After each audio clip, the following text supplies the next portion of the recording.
तो माँ प्रेम अंजलि, हम आपसे ये जानना चाहते हैं कि इन दिनों काफ़ी मतलब जैसे वो बारिश के दिनों में कुकुर मुत्ते निकल आते हैं, उस तरह से काफ़ी बहुत ज़्यादा लोग मार्केट में हो गए हैं और तरह तरह के तंत्र वो ओशो के शिविर के नाम से करा रहे हैं। तो हम आपसे जानना चाहेंगे कि इसमें कितनी सच्चाई है और किस हद तक ये सही भी है। प्रणाम स्वामी जी, और बहुत बहुत आभार आपका जो ये प्रश्न के लिए आपने मुझे चुना जवाब देने के लिए।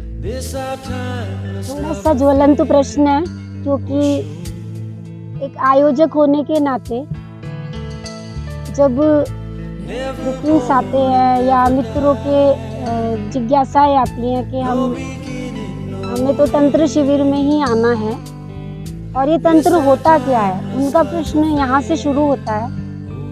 क्योंकि इसके लिए जो जिम्मेदार लोग हैं वो ओशो की माला पहने हुए कुछ धूर्त सन्यासी हैं। उनको सन्यासी कहना भी मैं उचित नहीं समझती हूँ। वो शायद मानसिक विकृत कुछ लोग हैं जो अपनी मानसिक बीमारी तंत्र के शिविर के नाम पर, ओशो के नाम पर लोगों को शायद देना चाहते हैं। क्योंकि भारत में ज्वलंत प्रश्न रहा सेक्स के लिए, और शायद इन मानसिक रोगियों को ये अच्छे से पता है कि ध्यान के नाम पर लोगों को शिविर तक लाना इनके लिए तो कम से कम संभव नहीं होगा। तो क्यों ना एक ऐसा टॉपिक कैंप के लिए चुन लिया जाए जो इनको बड़े आसान तरीके से लोगों के बीच में पहुंचा दे, खासकर नए मित्रों के बीच में, खासकर यूथ के बीच में। क्योंकि जिसने ओशो को थोड़ा बहुत सुना है यूट्यूब से या और किसी अन्य माध्यम से, सेकंड स्टेप उसका कैंप में आने का होता है कि भाई मुझे शिविर करना चाहिए। आपको जान के स्वामी जी बड़ा आश्चर्य भी होगा, और आप तो बहुत पुराने ओशो सन्यासी हैं, कि भगवान ने स्वयं ही विज्ञान भैरव तंत्र शिविरों के लिए एक गाइडलाइन दिया है। इस पर अभी चर्चा नहीं करेंगे।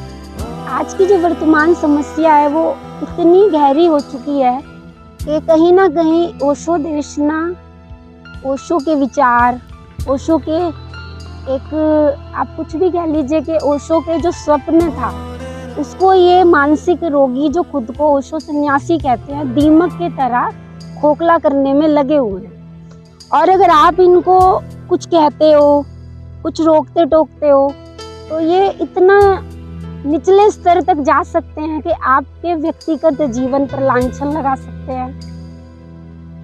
आपके प्रति कुछ भी सोशल मीडिया पर लिख सकते हैं, जिसकी सत्यता को स्थापित करने के लिए इनके पास ना कोई साक्ष्य हैं ना कुछ भी है।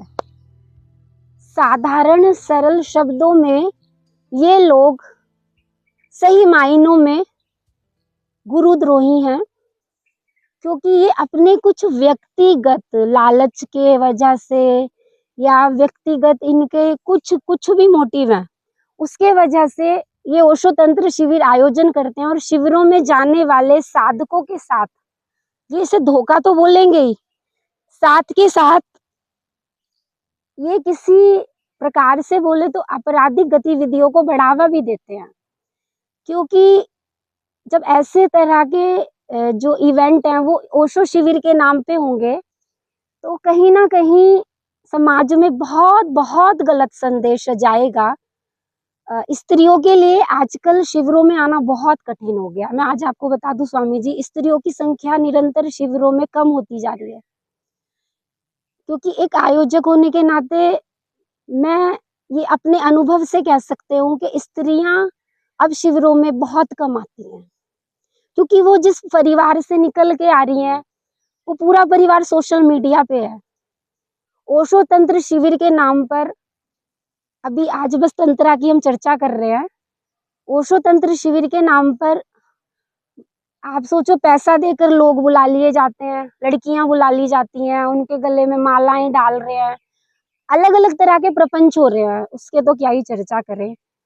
और कहीं ना कहीं दीमक जैसे ये धूर्त ओशो देशना को पूर्ण रूप से खंडित करने का प्रयास कर रहे हैं।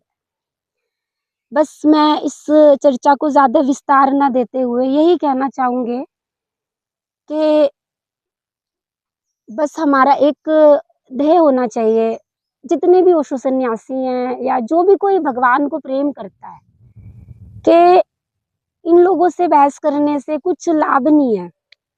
बस आप अपना प्रयास करते रहिए और जहां भी ऐसे होते दिखाई दे उसका पूर्ण विरोध कीजिए।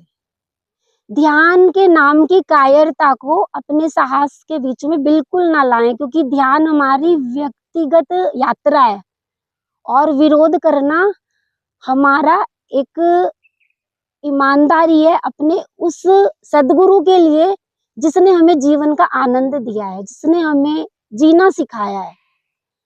तो जहां भी गलत होगा मैं तो हमेशा बोलते रहूंगी, और अगर मैं भी कहीं गलत हूँ तो मैं भी मित्रों से अनुरोध करती हूँ, व्यक्तिगत आप मुझे बोलिए कि भाई ये शिविर में ऐसे थोड़ा सा हमें लगा नहीं होना चाहिए, तो मैं सच में बता रहा हूँ मैं उस पर कार्य करूंगी, क्योंकि हमें हमेशा सुझाव की जरूरत है। हमें हमेशा अपने कार्य को बेहतर से बेहतरीन बनाना ही चाहिए।